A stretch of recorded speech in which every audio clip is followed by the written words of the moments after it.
The US and the UK have agreed on a tariff trade deal that will further boost the individual countries' relationships in terms of bilateral trade.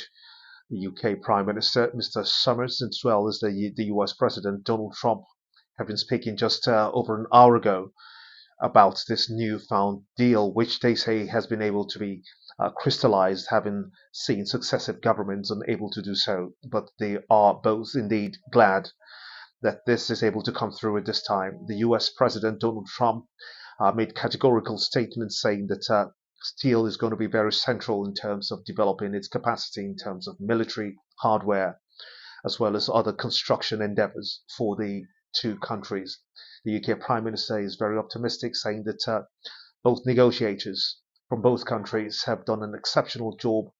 Let's hear some more from both speakers as the US President speaks from the Oval Office in Washington, D.C., while the UK Prime Minister speaks from London.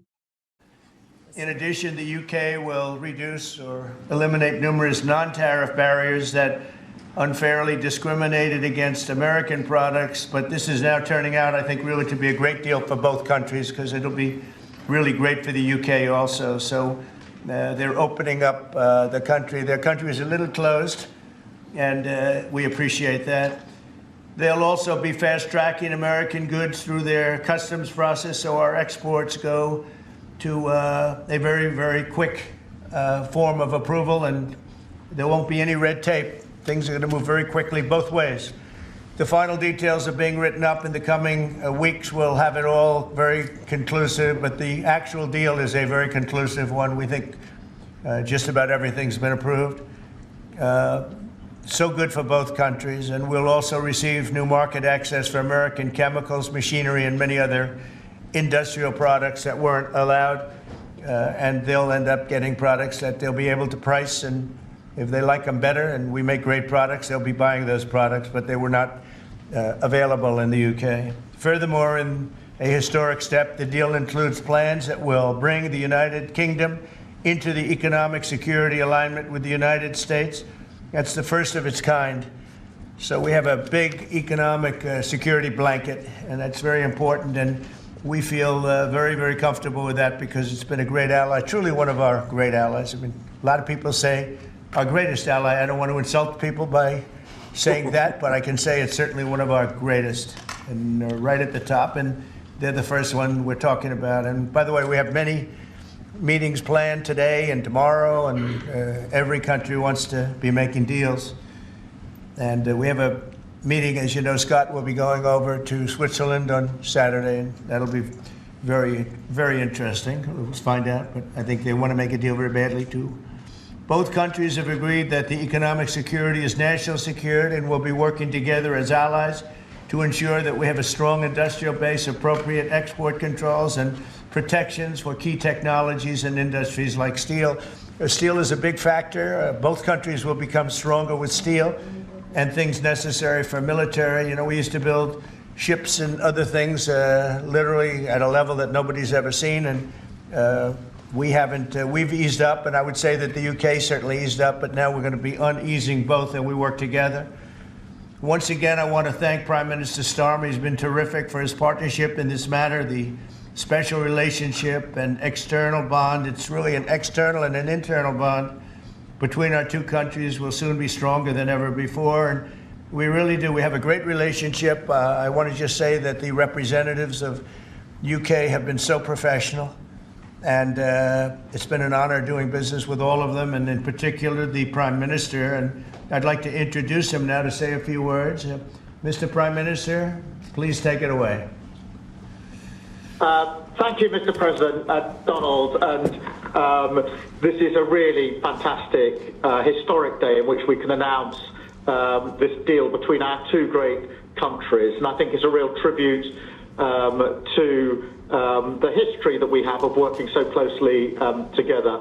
Can I pay tribute, Donald, to your negotiating team as well, particularly yes, Howard and Jameson, who've done an incredible job, a very professional job, and my team as well. Two negotiating teams have worked at pace now for a number of weeks to bring in this deal today. Really important deal. This is going to boost trade between and across our countries. It's going to not only protect jobs but create jobs, opening market access. And as you say, Donald, the timing couldn't be more apt, because not only was it 80 years ago today that victory came for Europe after and at the end of the Second World War, but of course on that day the UK and the US stood together as the closest of allies.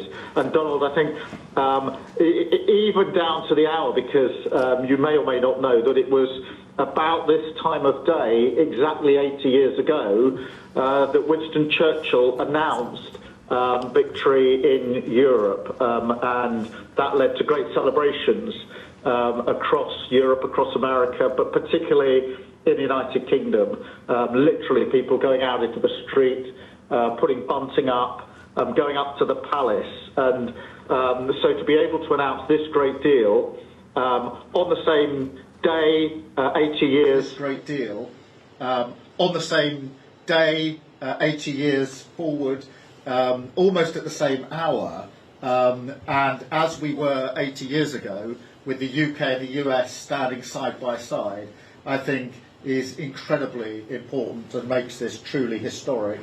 That close relationship has endured over those 80 years. As you know, Donald, when it comes to defence and security and intelligence sharing, of course, there are no two countries that are closer than our two countries.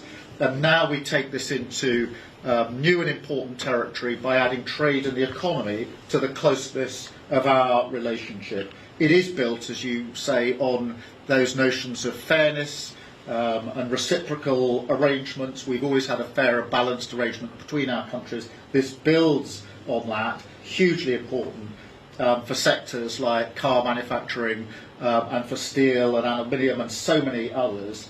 And yes, we can finish ironing out some of the details, but there's a fantastic platform here, including, of course, on the tech side, where I think I'm right in saying we're the only two Western countries with trillion-dollar sectors when it comes to tech.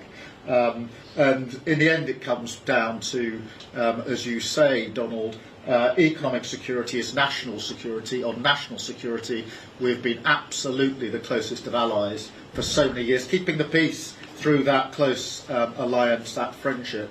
And now we add to that this deal on trade and the economy. And I want to thank you for your leadership on that, Donald, and for the way in which your team have negotiated this. And I'm so pleased that we've got this deal, we've finalised it, and we've built an incredible platform for the future. So thank you so much. Donald, I'm now going to go and do a press conference. I think you have your press in with you, but on the details, I think if you've got Howard, etc., we can deal with that through one of my team. That's great. Well, Mr. Prime Minister, thank you very much. He does, but the US and UK have been working for